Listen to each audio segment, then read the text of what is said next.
दोस्तों नमस्कार, मैं निखिल। पहाड़गंज में ब्रेड एंड ब्रेकफास्ट स्कीम के नाम पर होटलों का गोरख धंधा, एमसीडी और बिल्डर माफिया की गठजोड़ से नियमों की उड़ रही है धज्जियां।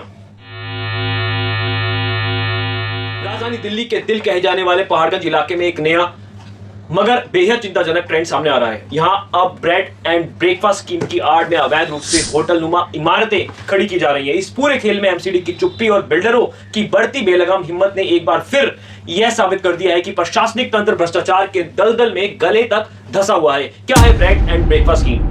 भारत सरकार के पर्यटन मंत्रालय द्वारा शुरू की गई यह स्कीम विदेशों और घरेलू पर्यटकों को एक घरेलू माहौल में ठहराने का विकल्प देने के उद्देश्य से लाई गई थी, लेकिन इसके तहत कुछ सख्त नियम हैं। मकान मालिक को खुद उस घर में अपने परिवार के साथ रहना अनिवार्य है। अधिकतम 6 कमरे तक के किराए पर दिए जा सकते हैं। स्थानीय पुलिस, फायर डिपार्टमेंट और आस पड़ोस के निवासियों से एनओसी आवश्यक है, लेना बहुत जरूरी है। चौथा, हर कमरे की सफाई, सुरक्षा और आग से निपटने के इंतजाम का निरीक्षण होता है।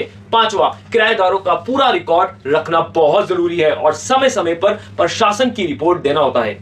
पहाड़गंज में क्या हो रहा है?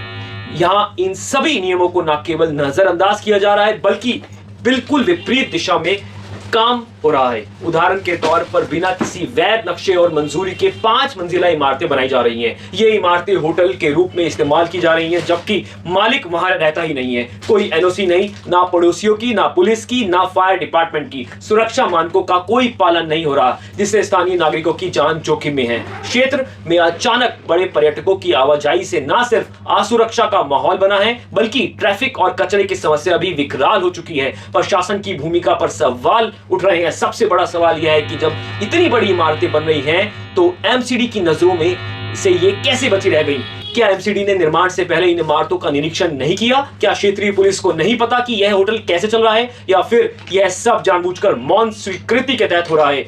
कहीं ऐसा तो नहीं कि फाइलों पर लगी मोहर नोटों की गर्मी से मिली है? जनता को भुगतान करना पड़ रहा है, खामियाजा जनता भुगत रही है। इन अवैध होटलों के कारण स्थानीय लोग असुरक्षित महसूस कर रहे हैं। गली मोहल्लों में अजनबी लोगों की आवाजाही बढ़ गई है। कानून का डर खत्म हो गया है, जिससे छोटे अपराधों का ग्राफ बढ़ रहा है। आग लगने जैसी आपात स्थितियों में बचाव का कोई सिस्टम नहीं। साफ सफाई और सीवरेज व्यवस्था ढहने के कगार पर है। अब जरूरी है जवाबदेही तय करना। अगर अब भी चुप्पी बनी रही, तो आने वाले समय में पहाड़गंज जैसे क्षेत्रों में कानून और व्यवस्था नाम की चीज खोखली हो जाएगी।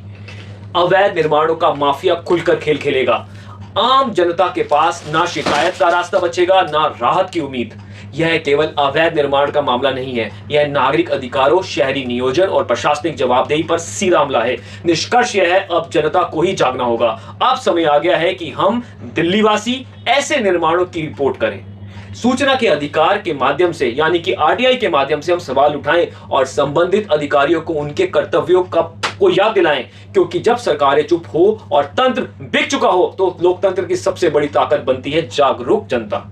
से जुड़े रहने के लिए हमारे YouTube चैनल को सब्सक्राइब करें और नई वीडियो की नोटिफिकेशन के लिए बेल आइकॉन को दबाएं।